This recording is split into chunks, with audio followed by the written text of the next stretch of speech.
दोस्तों स्टडी 91 के YouTube channel में आपका बहुत बहुत स्वागत है। मैं संदीप आज आपके सामने यूपीएसआई के अगले सेगमेंट में हाजिर हूँ। आज का ये लेक्चर हमारा जो है ये 24वें नंबर का लेक्चर होगा दोस्तों। इसमें आज हम कुछ इंपॉर्टेंट एमसीक्यूज़ को देखेंगे और ऐसे एमसीक्यूज़ जो आपकी परीक्षाओं में आने वाले हैं, ऐसे जो है आपको आवश्यक हैं, उनको जानना चाहिए कि इस प्रकार के प्रश्न आपकी परीक्षा में पहले भी बन चुके हैं और भविष्य में बनने की संभावना है, क्योंकि आईपीसी वही है, शब्द भी वही रहेंगे, इसलिए आपको जानना चाहिए। तो हम लोग अब शुरुआत करते हैं सीधे उसकी तरफ। सबसे पहले चैनल को लाइक करिए, सब्सक्राइब करिए, शेयर करिए, वीडियो को लाइक करिए और वीडियो को शेयर भी करिए, ताकि आपके सारे दोस्तों को इसकी नॉलेज हो कि किस प्रकार के अपराध समाज में होते हैं तो क्या सज़ा मिलती है। चलिए देखते हैं। आगामी परीक्षा जल्द होगी यूपीएसआई की, इसलिए तैयारी करते रहिए, क्योंकि ऐसा ना हो कि जब समय निकल जाए तब आप तैयारी के लिए शुरुआत करें, उसका कोई लाभ नहीं होगा। इसलिए एप्लीकेशन प्ले स्टोर पे फ्री है हमारी स्टडी 91 के नाम से, आप डाउनलोड कर सकते हैं और वेबसाइट भी है हमारी, उस पर जाके उपयोग करिए और मॉक टेस्ट दीजिए। ठीक है दोस्तों, तो सबसे पहला क्वेश्चन आज का है, क्वेश्चन है किस मामले में आत्मरक्षा का अधिकार उपलब्ध नहीं होता है। पूछ रहा है आत्मरक्षा का अधिकार किन मामलों में उपलब्ध नहीं होता है। मैं आपको पहले बता चुका हूं कि आत्मरक्षा की बात 96 से 106 के बीच में की गई है। ठीक है, वो संपत्ति और शरीर के विरुद्ध होती है। किसके विरुद्ध होती है? संपत्ति और शरीर के विरुद्ध होती है। ठीक है, ये बात क्लियर आपको है। धारा 99 ने कुछ रिस्ट्रिक्शंस लगा रखे हैं कि आत्मरक्षा का अधिकार किनके खिलाफ उपलब्ध नहीं है। धारा 99 में कुछ रिस्ट्रिक्शंस हैं, वह रिस्ट्रिक्शंस इस प्रकार के हैं। तो वो क्या हैं? तो पहला तो है कि किसी सरकारी अधिकारी यानी लोक सेवक के एग्जीक्यूशन में, अगर वो कोई अपने एग्जीक्यूशन में कोई कार्य कर रहा है तो आप उसको रोक नहीं सकते हैं, उसके खिलाफ आपको आत्मरक्षा का अधिकार नहीं है। ऐसा नहीं है कि कोई चोर जो है वो चोरी करके भागे और पुलिस उसको पकड़ने के लिए आकर दौड़े तो वो आपने कहे कि नहीं पुलिस वाला मुझे मार देता है इसलिए मैंने उसको गोली मार दी, ऐसा नहीं कह सकता है। इस बात का उसको बचाव नहीं मिलेगा। तो यही जो है यहाँ पर जो आंसर है वह आपका हो जाएगा लोक सेवक द्वारा किए गए कार्य में। इसमें और भी अन्य कार्य हैं, लेकिन कुछ चीजें हैं यहाँ पर। लोक सेवक ने किसी को आदेश दिया है कार्य करने का, जैसे डीएम ने आदेश दे दिया या एसपी ने आदेश दे दिया कि अपने नीचे के अधिकारियों को, अपने नीचे के सिपाही और उनको कि आपको गोली चलानी है। ठीक है, तो गोली चलाने के लिए जिम्मेदार कौन होगा? एसपी होगा। और आकर वह जो है सरकार के आदेश के पालन करते हुए ऐसा करता है तो वहां पर एसपी को भी कोई भी प्रकार का जिम्मेदार नहीं ठहराया जा सकता है। और उसके जो है अपने बचाव में जो है सामने वाला व्यक्ति ये नहीं कह सकते हैं जो आकर कोई दंगा कर रहा है, ऐसा कुछ कर रहा है, दंगा नहीं कहेंगे उसको एक्चुअली बलवा कहना चाहिए। तो बलवा कर रहा है तो इस प्रकार का भी करेगा तो भी जो है उसको बचाव नहीं है। इसमें बताया गया है, धारा 99 में बताया गया है इसकी बात कि लोक सेवक के एग्जीक्यूशन में या वो ऐसा कोई कार्य करता है, भले ही वह कार्य न्याय अनुमत ना हो, यानी कि क्या ना हो, वह भले ही पूरी तरीके से ऑथेंटिकेशन लीगल ना भी हो तो भी आप उसको जो है आपको अधिकार नहीं है प्रतिरक्षा का। और कहां पर नहीं है प्रतिरक्षा का अधिकार? वहां नहीं है जहां पर आप आसानी से लोक सेवक की सहायता ले सकते हैं। लोक सेवक माने वहां पे सीधे पुलिस की बात है कि भाई ये किसकी, आसानी से पुलिस की सहायता ले सकते हैं, वहां पर आपको जो है प्रतिरक्षा का अधिकार प्राप्त नहीं होता है, ये ध्यान रखिएगा। ठीक है, यही कुछ कंडीशन है। इसका आंसर 1 है पहला। ये एक्सप्लेनेशन बहुत बड़ा लिखा है, यही एक्सप्लेनेशन की बात मैंने आपको बता भी दी है। यहाँ लिख रहा है धारा 99 इस बात को कहती है, मैं सब बता चुका हूँ। ठीक है, ये सारी बातें मैंने आपको बता दी हैं। अंतिम बात बताया प्राइवेट प्रतिरक्षा में नहीं है, जो कोई भी दशा की बात है। ठीक है, ये सब मैं बता दिया। अगला क्वेश्चन देखिए, राम गुस्से में श्याम को क्या करता है? राम गुस्से में श्याम को मारने का प्रयास करता है। श्याम को ऐसी स्थिति में प्राइवेट प्रतिरक्षा का अधिकार भारतीय दंड संहिता की किस धारा के अंतर्गत उपलब्ध है? तो धारा 6, देखिए यहाँ पर जो है धारा 96 की बात कहीं नहीं है, यहाँ पर तो धारा 100 के अंतर्गत प्राइवेट प्रतिरक्षा का अधिकार उसको है। लेकिन क्या कहता है धारा 97 भी इस बात को कहती है कि शरीर और संपत्ति के विरुद्ध प्राइवेट प्रतिरक्षा का अधिकार कहाँ पर प्रारंभ होता है, इसकी बात कहती है। एक्सप्लेनेशन जो है इसमें भारतीय दंड संहिता की धारा 97 के तहत किस व्यक्ति के शरीर को प्राइवेट प्रतिरक्षा के अधिकार प्राप्त है, इसकी बात बताई गई है। और धारा 100 इस बात को कह रही है शरीर के प्राइवेट प्रतिरक्षा का अधिकार का विस्तार कहाँ तक होता है, तो किसी की हत्या करने तक भी होता है। ठीक है, और धारा 98 ऐसे व्यक्तियों के कार्य के विरुद्ध प्राइवेट प्रतिरक्षा के अधिकार की बात करती है जो विकृचित हैं, यानी कोई पागल व्यक्ति आकर आपको जो है क्या कहता है कि कोई व्यक्ति, यानी कि मान लीजिए कि धारा 84 था मैकनेटन वाली, वो पागल विकृचित व्यक्ति है, उसको छोड़ दिया गया हत्या करने पर भी। ठीक है, यहाँ पर कह रहा है कि अगर अगर मैक्रेटन जैसा पागल व्यक्ति अगर प्रधानमंत्री की हत्या करने की कोशिश कर रहा है तो क्या प्रधानमंत्री बचाव में उसकी हत्या कर सकता है? बिल्कुल कर सकता है। धारा 98 इसी बात को कहती है। ठीक है, तो आपका जो आंसर है वो धारा जो है ये वाला क्या नाम है, धारा 97 के तहत होगा। ठीक है, पहला आंसर होगा, लेकिन 100 भी प्रतिरक्षा के अधिकार की बात और विस्तार भी बताती है कहाँ तक होगा। ठीक है, अगले क्वेश्चन को देखिए, डकैती का अपराध करने के लिए निम्न में से क्या आवश्यक है? डकैती का जो अपराध होता है वो किस चीज से गठित होता है? देखिए, डकैती के अपराध में या तो उद्यापन होता है या फिर क्या होता है, लूट होती है। प्रत्येक उद्यापन और लूट में चोरी जरूर होती है। क्या होती है? उद्यापन या लूट में चोरी जरूर होती है।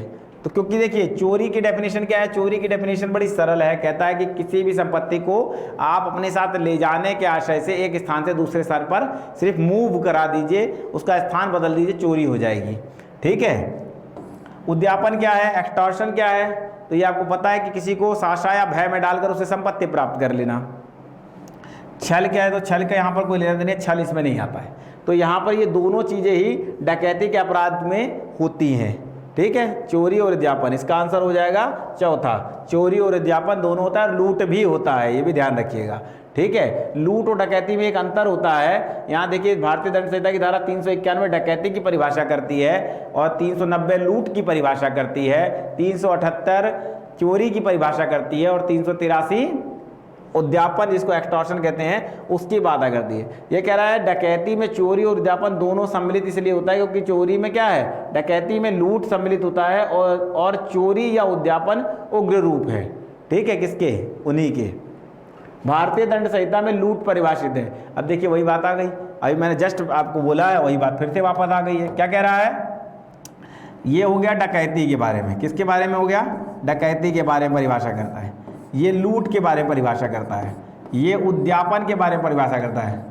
ठीक है, एक्सटॉर्शन के बारे में, और ये चोरी के बारे में परिभाषा करता है। ये सबकी बात समझ में आ गई? इसके बारे में, चोरी के बारे में परिभाषा करता है। ये चारों बातें आपको समझ में आ गई। परिभाषा खंड है, सजा यहाँ नहीं है, परिभाषा खंड सबके यहीं पर है, ये आपको क्लियर हो गया होगा। और यहाँ लूट पूछा तो लूट की धारा 390 है। चलिए आगे चलते हैं, ये तो बता दिया गया। यहाँ आगे तो भारतीय दंड संहिता की चोरी परिभाषित किया, अभी जस्ट वहाँ बताया, फिर वही क्वेश्चन आ गया घूम फिर के, कोई मतलब नहीं है। इसका आंसर है ये, इसकी सजा मिलती है 379 में। सजा की बात कहाँ है? चोरी के 379 में, और परिभाषा कहाँ है? 378 के अंतर्गत की गई है, ध्यान रखिएगा। आगे चलिए, अगला क्वेश्चन है, निम्नलिखित वादों में से किस वाद में लैंगिक उत्पीड़न के शमन के लिए उच्चतम न्यायालय ने महत्वपूर्ण मार्गदर्शन किया? यहाँ पर ये शब्द नहीं होना चाहिए मेरे हिसाब से, शमन शब्द इसलिए नहीं होना चाहिए, शमन का मतलब तो माफ करना होता है, ये नहीं होना चाहिए यहाँ पर। ठीक है, लैंगिक उत्पीड़न के लिए प्रावधान किया गया था, उच्चतम न्यायालय ने एक जजमेंट दिया था, वह जो है भविष्य की गाइडलाइन हो गई थी कार्यस्थल पर लैंगिक उत्पीड़न के लिए महिलाओं की। ठीक है, तो वह जो है बहुत फेमस केस है, विशाखा का केस है। 1997 में इस केस को गाइडलाइन दिया गया था, विशाखा बनाम राजस्थान राज्य का। ये विशाखा यहाँ पर कोई लड़की नहीं है, ये विशाखा एक एनजीओ है। ठीक है, क्या है? एक एनजीओ है, एक स्पोर्ट्समैन। ये कहानी कुछ ऐसी है कि एक स्पोर्ट्समैन लड़की थी, उसके कोच द्वारा उसके साथ कुछ उत्पीड़न किया जाता है, इससे रिलेटेड ये कुछ घटना है आपको। लेकिन आपको विशाखा बनाम, ये इसका केस लंबे समय तक चलता रहा, बाद में सरकार ने इस पर एक अधिनियम बना दिया। क्या बना दिया? Sexual harassment in working place, prohibition of sexual harassment of working place. ये कार्यस्थल पर महिलाओं का लैंगिक उत्पीड़न से संरक्षण अधिनियम बनाया गया था इसी गाइडलाइन के बाद। ठीक है, ये उच्चतम न्यायालय गाइडलाइन 1997 में आई थी, ये मैंने आपको बता दिया। अगला चलिए, भारतीय दंड संहिता की किस धारा में फिरौती के लिए व्यापरण किया गया? क्या फिरौती के लिए व्यापरण की बात की गई है? तो फिरौती समझते हैं ना, फिरौती पैसे के लिए आप लोग किडनैपिंग समझते हैं, उसको व्यापरण कहा जाता है ना। व्यापरण की बात की गई है फिरौती के लिए, वो किया गया धारा 364A के अंतर्गत किया जाता है। 364A में व्यापरण को बताया गया है। 363 में व्यापरण की परिभाषा बताई गई है, 364A में फिरौती के लिए व्यापरण की बात की गई है। व्यापरण की परिभाषा मैंने आपको बताई थी अभी इससे पहले के लेक्चरों में कि व्यापरण जो है विधिपूर्ण संरक्षणता से किसी व्यक्ति को हटा देना व्यापरण कहलाता है। जैसे कि किसी माँ बाप का बच्चा है, उसको वहाँ से आप उठा लाइए, ये क्या कहलाएगा? ये व्यापरण कहलाएगा, चाहे वो बच्चा हो चाहे वह बड़े आयु का हो, बस विधिपूर्ण संरक्षणता से आप उसको हटा दें। ठीक है, यहाँ पर इसकी बात बता दी गई है। आगे चलिए, भारतीय दंड संहिता की किस धारा में दहेज मृत्यु अंतर्विष्ट है? यह बहुत अच्छा क्वेश्चन है। दहेज मृत्यु आजकल सभी बहनों को जानना चाहिए, कई बार ऐसी घटनाएं हो चुकी है और बड़ा आप ये जो है बहुत गलत है। आजकल के समाज में सरकार बहुत कोशिश की है, लेकिन आज भी गांव देहात में बड़ी बुरी स्थिति है।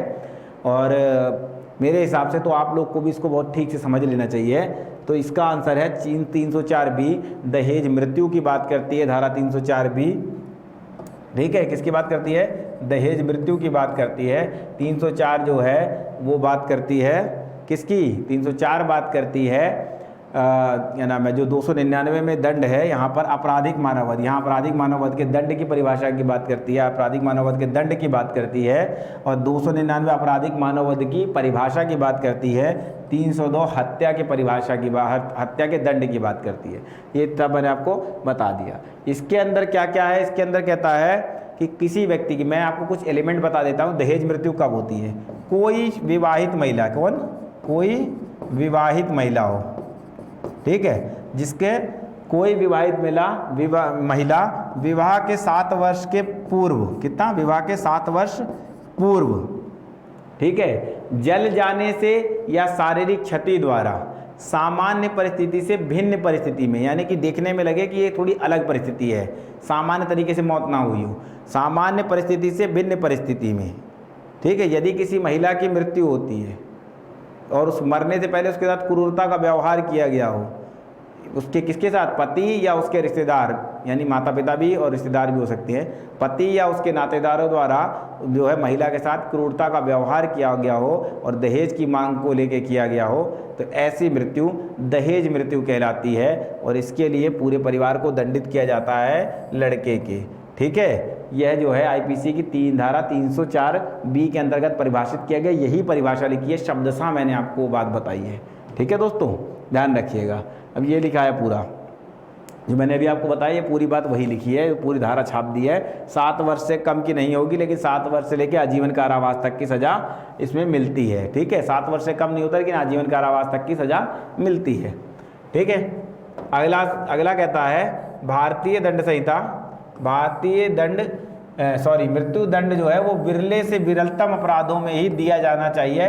यह किस केस में अभिनिर्धारित किया गया था? ये केस में अभिनिर्धारित किया था सुप्रीम कोर्ट ने कि जो मृत्यु दंड है, जो फांसी की सजा है, ये विरले से विरलतम, यानी कि ऐसे जो बहुत सारे अगर सैकड़ों के एक जैसे आ रहे हैं उनमें तो बहुत इक्के दुक्के कोई दी जानी चाहिए, सबको मृत्युदंड की सजा नहीं दी जानी चाहिए। आप आजीवन कारावास दे दीजिए, आप 20 वर्ष का कारावास दे दीजिए, लेकिन मृत्युदंड जैसी सजा विरले से विरलतम में ही दी जानी चाहिए।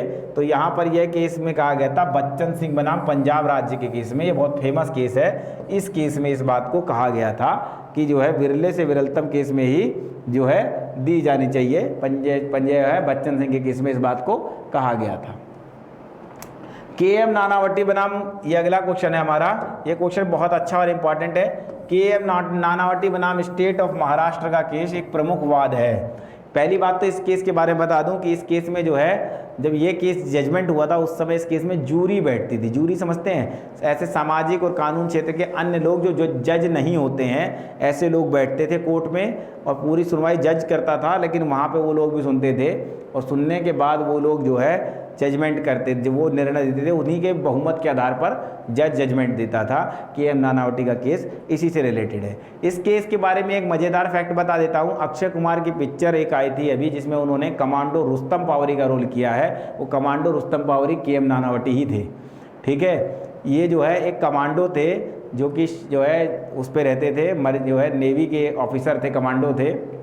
नेवी के बारे में आपको पता है कि 6 महीने शिप पे रहना होता है, 6 महीने घर पे रहते हैं। तो वह जब 6 महीने शिप पे चले जाते हैं तो इनकी पत्नी का किसी और से संबंध हो जाता है, इसके इन्हीं के एक मित्र से हो जाता है, और वो है जो है उसके साथ सभी प्रकार की क्रियाएं कर लेता है उसका मित्र। ऐसी घटना पूरी, वो पिक्चर देखी होगी आपने, पिक्चर का नाम है रुस्तम, आपने रुस्तम देखी होगी। ये पिक्चर का नाम है कमांडो रुस्तम पावरी, उनका नाम रहता है कैरेक्टर का, और वो वही कैरेक्टर के.एम. नानावटी है, ठीक है। इस पूरी पिक्चर को आपने देखा होगा तो आपको केस याद आ गया होगा। वो केस में अपने मित्र की वो हत्या करते हैं और उसमें जो बचाव लेते हैं वो किस चीज़ का लेते हैं? अचानक और गंभीर प्रकोपन, सडन एंड प्रोवोकेशन का जो है वो क्या करते हैं? बचाव लेते हैं। प्रोवोकेशन एंड सडन ये का सडन एंड प्रोवोकेशन, जो उसको अचानक और गंभीर प्रकोपन कहते हैं, इसका बचाव लेते हैं और इसके बचाव के तहत उनको जो है कहा जाता है। तो के एम नानावटी का केस किससे है? अचानक और गंभीर प्रकोपन से रिलेटेड है, ये यहाँ पर लिखा है। ठीक है, हत्या का 300 का 1 का अपवाद है। ठीक है, हत्या 301 में अपवाद दिया अचानक और गंभीर प्रकोपन का, उसी से रिलेटेड है। अगला केस, अगली बात है कि निम्नलिखित में से किस वाद में आपराधिक मानववध और हत्या में अंतर किया गया था। ठीक है, ये जो हत्या आपराधिक मानववध जो है वो 299 में है और 300 में हत्या की परिभाषा है। इन दोनों में क्या अंतर है, इसको जो है किस केस में डिफाइन किया गया था, बताया गया था कोर्ट द्वारा। तो जस्टिस मेलविल ने, किसने? जस्टिस मेलविल ने जो है इस केस में, इस एक केस में निर्णय दिया था 300 और इसका 5 परिस्थितियां बताई थी कि तो जो है वो केस का नाम है आर वर्सेस गोविंदा, या रेग बनाम गोविंदा लिखा है, आप कंफ्यूज मत होइएगा, आर बनाम गोविंदा इसको कहते हैं। इस केस में ही 5 ऐसे बताई गई थी, कंडीशन बताई गई थी इन दोनों के अंतर की। ठीक है, जस्टिस मेलविल ने बताई थी, ये भी याद रखिएगा, जस्टिस का नाम भी कई बार पूछता है, अगर कोई जुडिशरी का स्टूडेंट होगा तो जानता होगा। ठीक है, तो ये इसका आंसर हो गया, यहाँ पर इस बात को स्पष्ट कर दिया गया है। आगे चलते हैं। बाल असंग के पीड़ित का परिचय प्रकटन भारतीय दंड संहिता की किस धारा में है? यह जो है जो लेटेस्ट अमेंडमेंट हुआ था, क्रिमिनल लॉ अमेंडमेंट हुआ था, उससे जोड़ी गई धारा है कि बलात्कार का पीड़ित कोई महिला है उसका परिचय प्रकटन नहीं करना चाहिए। ये धारा 228A के तहत कहा गया था। आपको याद है कि निर्भया केस के बाद से इस प्रकार की घटनाएं होने लगी थी कि अगर कोई बलात्कार पीड़ित लड़की है तो उसका नाम परिचय प्रकटन नहीं बताया जाता। यह अधिकार अखबार को भी नहीं है कि वह परिचय प्रकटन करे। इसके अलावा अगर कोई जो डॉक्टर है वह भी उन लड़की का नाम नहीं बताएगा। यहाँ तक कि पुलिस अधिकारी जो FIR दर्ज करते हैं उनको भी यह राइट नहीं है कि वह उसका नाम लीक करे, समाज में बताएं, यह भी नहीं है। इसलिए आपको मालूम है जो दिल्ली में निर्भया केस हुआ था, उस बालिका का वास्तविक नाम निर्भया नहीं था, नाम दिया गया था निर्भया नाम नहीं था। 228A में बाल आसंग से पीड़ित किसी भी लड़की का नाम नहीं बताना है, उसका पता नहीं बताना है, यह कहा गया है, प्रावधान किया गया है। जो कोई ऐसा करेगा उसको दंडित किया जाएगा। ठीक है, उसको दंडित बनाया गया है। आगे अगला कहता है मिथ्या साक्ष्य देना अपराध जो है परिभाषित किया गया है। मिथ्या साक्ष्य देना, मिथ्या साक्ष्य गढ़ने के बारे में आपने सुना होगा। मिथ्या साक्ष्य देने के लिए भारतीय दंड संहिता की धारा 292 के तहत प्रावधान किया गया। 292 नहीं, 291 के तहत प्रावधान किया गया। 92 में तो दूसरी चीज़ है, मिथ्या साक्ष्य गढ़ना है और मिथ्या साक्ष्य देना। यहाँ पर बात कर रहा है मिथ्या साक्ष्य देने की। धारा 191 मिथ्या साक्ष्य देने की बात की गई है कि जो कोई झूठा साक्ष्य देगा वह जो है खुद भी उस अपराध से जो है क्या करा जाएगा, उस व्यक्ति को भी दंडित किया जा सकता है जो झूठे एविडेंस देगा। इसलिए कोर्ट में झूठा एविडेंस नहीं दे सकते आप, गवाही भी झूठी नहीं दे सकते, वो भी इसी के अंतर्गत दंडनीय है। अगला क्वेश्चन है लोक सेवक के क्या कहता है, कह रहा है लोक सेवक के लोक कृत्यों के निर्वहन में बाधा डालना किस धारा के अंतर्गत दंडित है। पूछ रहा है कि अगर कोई सरकारी अधिकारी है वह अगर कि जो है कि उसको कोई कार्य कर रहा है उसमें कोई बाधा डालेगा तो वह किस धारा से दंडित किया जाएगा। तो वह धारा 186 के तहत दंडित किया जाएगा और 186 के तहत दंडित करके उसको सज़ा दी जाएगी, जिसकी 3 माह की सज़ा की बात की गई है। या तो 3 माह की सज़ा होगी या जुर्माना होगा या दोनों दिए जाएंगे। और जुर्माना कितना है, 500 रुपये तक का, ध्यान में रखिएगा ये 500 रुपये जुर्माने की बात करता है। ठीक है, ये ध्यान रखिएगा इस धारा में, और दोनों भी हो सकता है, याद रखिएगा, यानी जुर्माना और सज़ा दोनों मिल सकती है। निम्न में से किसे भारतीय दंड संहिता की कौन सी धारा दंगा परिभाषित करती है। ये मैंने अभी जस्ट पुराने इसके पहले वाला लेक्चर अगर आपने किसी ने देखा होगा तो 159 दंगा को परिभाषित करती है। किसको परिभाषित करती है, दंगा को परिभाषित करती है। दंगा होने के लिए कम से कम 2 लोगों का होना आवश्यक है। 2 लोग मिलकर किसी लोक स्थान पर जो है अगर हल्ला गुल्ला करते हैं, लड़ते हैं आपस में और उससे लोक प्रशांति भंग होती है तो इसको दंगा कहा जाएगा। ठीक है, इसकी जो है 160 में इसके दंड की बात की गई है, ये ध्यान रखिएगा। ठीक है, मैं इससे पहले लेक्चर में बता चुका हूँ कंप्लीट इसके बारे में।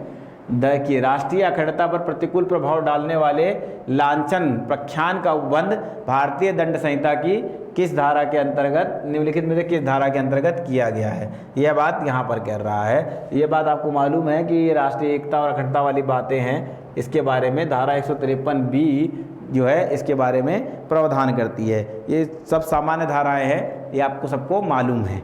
ठीक है, आगे चलते हैं। अगला है सामान्य उद्देश्य को अग्रसर करने में किया गया कार्य।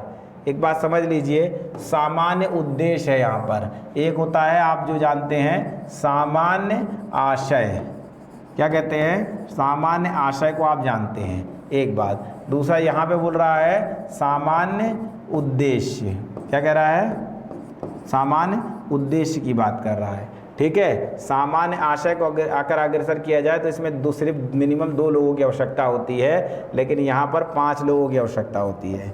ठीक है, सामान्य उद्देश्य के लिए, आशय के लिए मात्र 2 लोगों का होना पर्याप्त है, और यहाँ उद्देश्य के लिए 5 लोगों का होना कम से कम आवश्यक है। कम से कम कितना चाहिए, तो 5 लोगों का होना आवश्यक है, ये ध्यान रखिएगा। धारा 34 में सामान्य आशय को बताया गया है और 149 में उसको बताया गया है। ठीक है, तो 5 लोगों का होना आवश्यक है। भारतीय दंड संहिता की धारा 149 अधीन जो है उद्देश्य को समझाती है और कम से कम 5 लोगों की बात करती है, मैंने आपको बता दिया।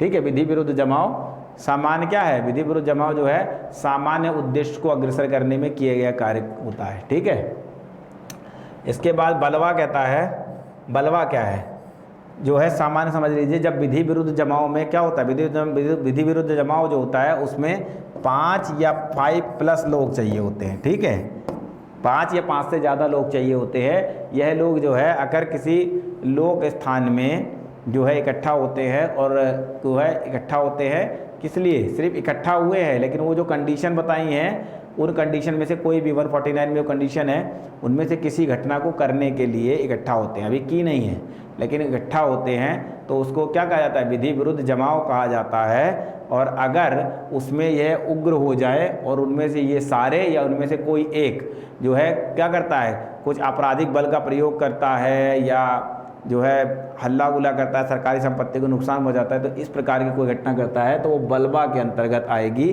और बलवा के लिए 2 वर्ष के कारावास की सज़ा का प्रावधान किया गया है, ये ध्यान रखिएगा। ठीक है दोस्तों, यहाँ पर मैंने आपको बता दिया है दोनों, ये जो है किसी भी भांति कारावास है जिसकी अवधि 2 वर्ष तक की हो सकेगी और जुर्माने से दंडित है, या दोनों से किया जा सकता है। विधि विरुद्ध जमाव के लिए कम से कम व्यक्ति आवश्यक होते हैं। कितने व्यक्ति आवश्यक होते हैं विधि विरुद्ध जमाव के लिए, विधि विरुद्ध जमाव के लिए मैंने अभी जस्ट बताया आपको, कम से कम 5 व्यक्ति आवश्यक हैं, ये मैंने आपको बता दिया है, ये जस्ट पहले वाली धारा में इस बात को अभी बताया है। ठीक है, यह भी सरल था क्वेश्चन। यहाँ पर आपको दिखा रहा है कि धारा 141 जो परिभाषित किया विधि विरुद्ध जमाव के लिए लोक प्रशांति के अपराध के लिए 5 या 5 से अधिक व्यक्तियों का होना आवश्यक है। मैंने बताया आप कम से कम 5 और अधिकतम कितने भी हो सकते हैं। ठीक है, इसके बाद चलते हैं अगली धारा में, भारतीय दंड संहिता। ये बहुत इंपॉर्टेंट धारा है। भारतीय दंड संहिता 1860 की किस धारा के अंतर्गत सबसे कम सजा का प्रावधान, सबसे कम सजा कहाँ पर मिलती है, तो भारतीय दंड संहिता की धारा 510 जो है सबसे छोटी धारा है। इसमें सिर्फ 24 घंटे की सज़ा या 10 रुपये जुर्माना या दोनों हो सकता है, या दोनों हो सकता है। ठीक है, ये क्या है, किसी शराबी द्वारा दारू पी के लोग स्थान में जो है लोगों को लिए चिल्लाना टाइप का, चिल्ला रहा है खाली, तो क्या होगा, वो शराबी है, मतता में है, मतता का बचाव उसको वैसे ही मिलना है वहाँ पर, आपको पता है 85 में है ना, धारा 84 में विकृत चित्त है, 85 मतता है, 86 में मतता की बात है, दोनों प्रकार की पर अलग अलग है। ठीक है, अगर कोई ऐसा जो है शराब पी करके हल्ला गुल्ला करता है तो ऐसे व्यक्ति को 24 घंटे के कारावास से या 10 रुपये के फाइन से ही क्या किया जा सकता है, बाध्य किया जा सकता है, दोनों प्रकार के। तो ये हो गया दोस्तों आज का हमारा यहाँ पर लगता है सेगमेंट समाप्त होता है। मिलते हैं अगले सेगमेंट में, ये लिखा है आपको एक्सप्लेनेशन देख लीजिए, मैं बता चुका हूँ। तो दोस्तों ये हमारा सेगमेंट यहाँ खत्म हुआ, मिलते हैं अगले सेगमेंट में, तब तक के लिए धन्यवाद। बने रहिए स्टडी 91 पे, देखते रहिए यूपीएसआई के सारे लेक्चरों को। वैकेंसी जल्द मिलेगी, इसलिए तैयारी अच्छी होनी चाहिए।